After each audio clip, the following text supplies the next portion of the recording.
أعوذ بالله من الشيطان الرجيم. بسم الله الرحمن الرحيم. اللهم صل على سيدنا محمد الفاتح لما أغلق والخاتم لما سبق الناصر الحق بالحق والهادي إلى صراطك المستقيم وعلى آله قدر المقدار العظيم. anga foli be an balma sema bele jelen ye ciani muso demsan makoro krenga anga boni chebau ana anga boni muso bau mumbe faragala farafina azi ani je fantan nan bele jelen an kan bagabi yoro anga foli bo bele jelen alhamdulillah rabbil alamin. An balma mumbe ni siribu la no ko datugu no ko bloqué no alhamdulillah rabbil alamin. Anya odifo ni fembe min kafsa do kolokan min kan adama din dakono allah mira adama dina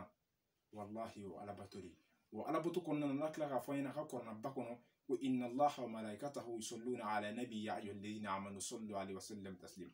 Ako amma muna aw limanala aw ka don foko allah subhanahu wa ta'ala na ka meleko bi soli allah su afa alakra muhammad sallallahu alaihi wasallam ka ako mamuna aw limanala aw fene ka sila kan de donc koroba yirana ka fo alakra muhammad wallahi ma dinte ala yoro alakra muhammad wallahi dantan fendinte ala afa allah subhanahu wa ta'ala yoro alakra muhammad allah yi alakra kanu ka tasi degré mi ma moire shito o doni allah subhanahu wa ta'ala te donc ko nana mami mi feka ko kadda le dondoro ako e ka yirke ko la ka don fo ko ja alakra ko dinte ke ebina munke ako ka sil farda ko fe sili farda duruli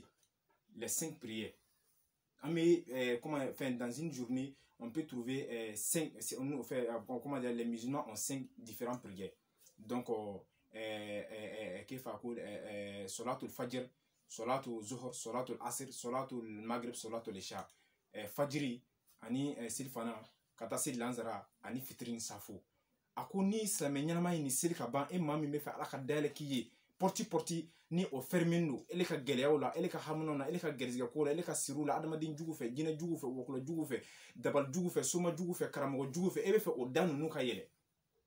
ako ibna mufo ibna fa allahumma salli ala sayyidina muhammadin al-fatih lima ughliqa allahumma salli ala sayyidina muhammadin al-fatih lima ughliqa. Je répète pour une dernière fois, allahumma salli ala sayyidina muhammad al-fatih lima ughliqa. Ako ibo fo shen joli ibo fo shen keme saba ni shen tan ani saba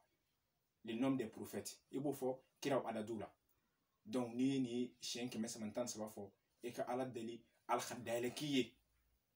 ya mafamia o ko fe bena fo di ya fataw ya fataw ya fataw ya fataw shen keme saba ni shen tan saba wal manaka di ifene se fo ya fataw aftahali ya fataw aftahali ya fataw aftahali. Je répète pour une dernière fois, ya fatahu aftahali.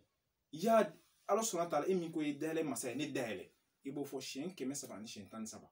Donc ki hamna yira ala Allah bisiga portu dele chorna ka hero dele yi ka soro dele yi ka gerziga soro dele ka sabu ma soro dele yi. Ni mauma ibi ni mauma norlan na sil faraduru sil fardakilun fardakilun kefa abini zigurun ken chwanna wallahi summa wallahi alibna femye na abina donga foko ja ala kira kote kodini abina donga foko ja Allah subhanahu wa ta'ala ali min ko ayema ko ya fatahu kale le dale masay abina donga foko ja ala ni masay wallahi ali le masako ka masake.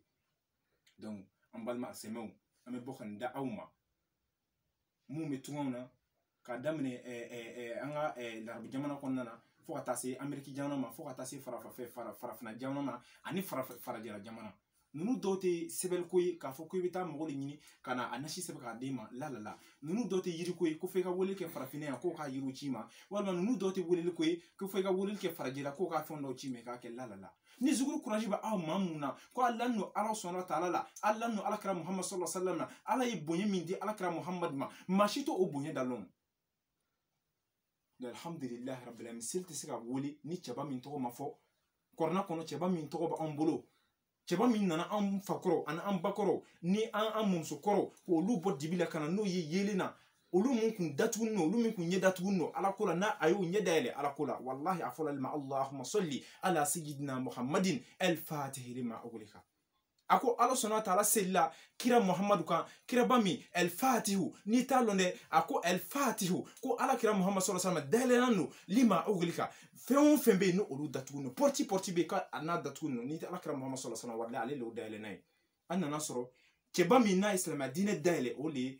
ala kira muhammad sallallahu alaihi wasallam taslimi. Donc ambalma asemon amin da awma wallahi deme koson suno nunu fayda nunu sanu t'a sɔrɔ wari t'a sɔrɔ jama t'a sɔrɔ wala an ye fayida ninnu ni lɔnniya ninnu an y'a sɔrɔ an ka dafin cɛkɔrɔba bolo tiɲɛ kan an y'a sɔrɔ an yɛrɛ fa bolo tiɲɛ kan dafin cɛkɔrɔba min filɛ nin Cheikh Alhaji Isaka Konate i bɛ gɛrɛ ka n'a yira maaw la o ka se ka cɛkɔrɔba nin valeur dɔn ka se ka anw yɛrɛ fɛnɛ fa valeur dɔn ninnu de y'anw ɲɛsigi dɔnni kɔnɔna la donc gɛrɛ i bɛna dafin cɛkɔrɔba yira adamadenw na wallahi ninnu bɛɛ ka miniji dɔgɔla k'a daminɛ Cheikh Alpha Yaya Jabate min Cheikh Usa Jabate wolofa ye fo kana se a yɛrɛ mɔkɛ ma donc alhamdulillah min Cheikh Alisa Konate wallahi ninnu bɛɛ ka miniji dɔgɔla maa ma n'a b'an ka fayida kɛ a k'a dɔn ka fɔ an ye lɔnniya minɛ ninnu de bolo tiɲɛ kan donc alhamdulillah an b'an baɲuman fo ni vélo na n'o mɛ Cheikh Usa Jabate yɛrɛ woloba ye n'o mɛ Khadijatul Kubra ye fo ka taa se an furumuso ma n'o ye Hawa ye donc alhamdulillah rabbil alamin ani an balima asimɛ bɛɛ lajɛlen an da sera maa min tɔgɔ fɔ an da ma se ka maa min tɔgɔ fɔ an ka foli bɛ aw bɛɛ lajɛlen an ka abonné ka ca an kanubaga ka ca farafinna kɔnɔ farajɛla kɔnɔ an tɛ se ka bɛɛ ta tɔgɔ ma donc an ka foli bɛ aw bɛɛ lajɛlen de ye an b'a fɔ assalamu alaikum wa rahmatullahi ta'ala wa barakat Cheikh Usa Jabate ka video a ka fayidaw a ka lɔnniya ninnu a ye sabali a y'a partager maaw ka se k'a dɔn k'a fɔ ko ja nafa bɛ alakira ko la maaw ka se k'a dɔn ko ja nafa bɛ kɔrɔna ko la maaw ka dɔn k'a fɔ ko ja ala ka sɔrɔtu kɛ alakira kan k'o tɛ ko den ye donc o de kɔnɔna na an ye mais diɲɛlatigɛ fɛn bɛɛ i bɛ c'est la croyance c'est la confiance an bɛ lɔnniya mun dila aw ma wallahi an ma nata aw la an natala jɔn na an natala ala sɔnna wa ta'ala la an b'a ale min wele ni nin kɔlɔsi ye dafin cɛkɔrɔba in de d'aw ma a ye nin de yira anw na wallahi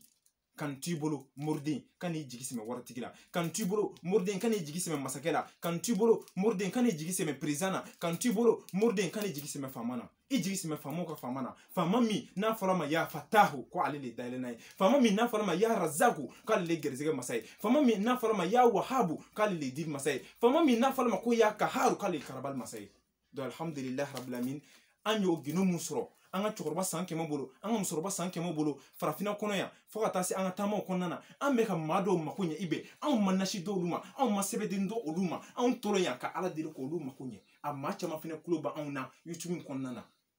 alhamdulillahi rabbil alamin an ka foli bɛ an balima asimɛ bɛɛ lajɛlen ye a bila stop la dɔɔni